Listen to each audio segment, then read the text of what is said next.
You can't call yourself a civilization unless you have art.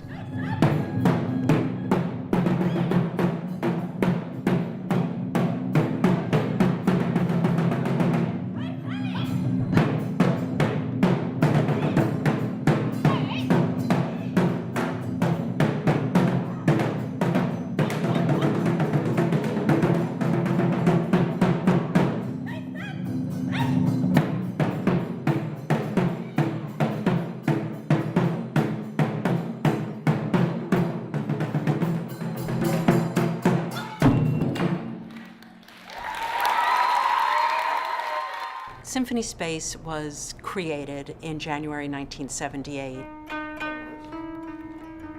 Bit by bit, over a number of years, the idea of the Curriculum Arts Project started to blossom.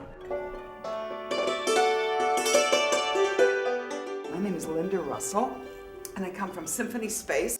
Our arts education programs are part of a social studies curriculum in which students can understand the culture that they're studying through the arts. And that's what folk music is, the music that people themselves learn from their grandmothers, teach to their children.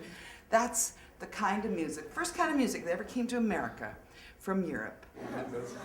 Right in there. Keep it real loose. Over the years, I've seen the program grow from basically an American history program with music and a little bit of art to American history, African studies, Asian studies, Native American studies, and now Latin American studies with a lot of different art forms. All the programs have music, dance, visual art, drama, storytelling, opera, whatever we think will give the participants a visceral sense of who these people are. We excite them. They get to see people in their costume and what they do. It just opens their eyes to seeing more, and that's really what we like to introduce, that they take an interest and they look at something from a wider perspective. It's very interesting to sit in on these classes and learn about these things because it's not a kind of arts education that I certainly received when I was a child. It's quite unusual. Dried hands for the deer, the flower, the bee, and the destroyer. To bring alive the study of whatever section you're studying. It's an experience that's good and connects some other things for them, and they seem to enjoy it. You'll say, bele omode, but you know what? They have to sing it. Omode, omode, omode, omode, bele o, bele omode. Originally at Symphony Space, our focus was on bringing the arts of many cultures to the public school system.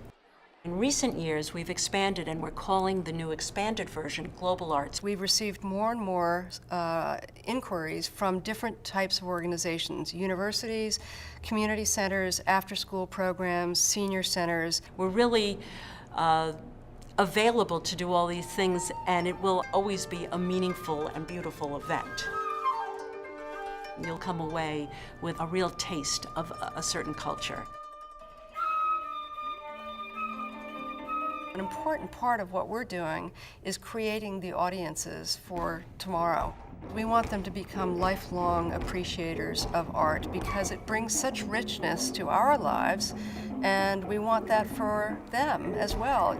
I think immersion is critical in the arts because that's how you know art. You know art through experiencing it through your senses and through your responses and through the excitement of a live performance.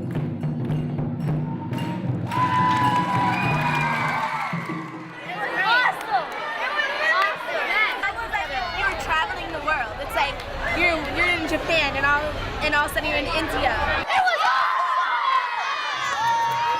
The kids, the teachers, everybody who we've worked with, I think I can honestly say are thrilled.